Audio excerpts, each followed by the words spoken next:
Bismillahirrahmanirrahim. Izinkan Allah melanjutkan daripada kitab Arba'un Hadis karangan daripada Syekh Jalaluddin Kamaluddin As-Suyuti. Keutamaan daripada membaca Bismillahirrahmanirrahim. Adapun hadis ma min abdin yaqulu bismillah. Adapun tidaklah seorang hamba mengucapkan bismillahirrahmanirrahim illa dzaba syaitanu kama yadubur rasasi 'alan nar, kecuali syaitan yang meleleh seperti melelehnya timah di atas api.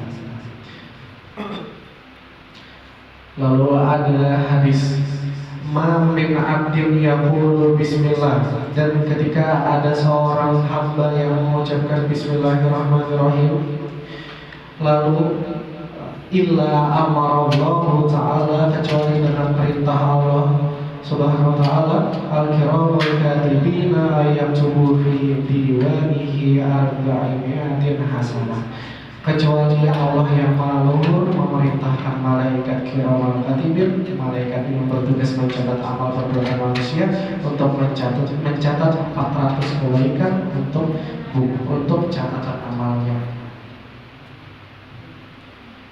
Man qala bismillahirrahmanirrahim, barang siapa yang berkata atau berucapkan bismillahirrahmanirrahim marratan lam yabqa min durubihi dzarrah, barang siapa yang mengucapkan bismillahirrahmanirrahim maka tidaklah tersisa daripada dosa-dosa sebesar dzarrah.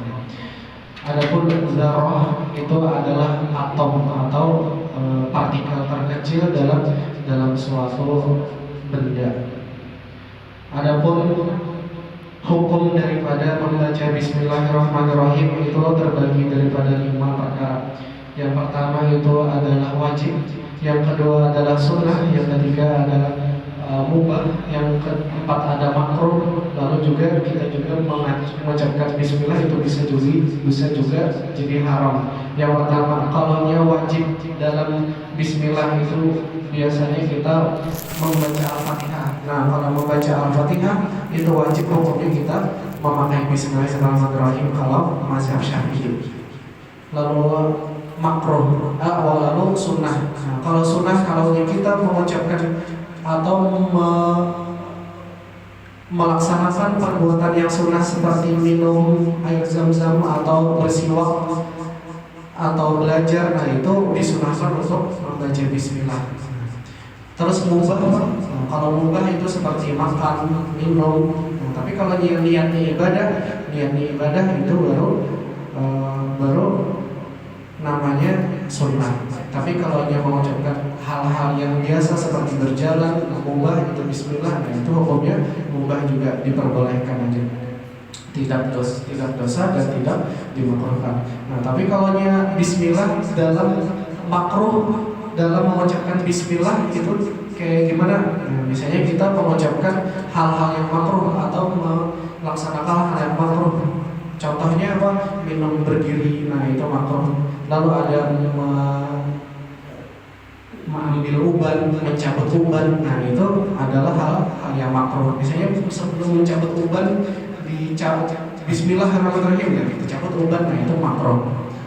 Lalu minum berdiri, nah minum berdiri itu adalah hal makruh.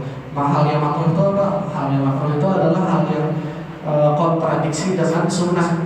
Berkontradiksi dengan sunnah itu artinya yang mana inya menggawi itu mendapat tidak apa yang kalaunya sunnah itu menggawi dapat pahala, tapi kalau tidak digawi tidak apa-apa. Tapi kalau sunnah itu, kalau makruh itu kebalikannya, kalau tidak digawi itu bagus, tapi kalau kita menggawi itu dapat.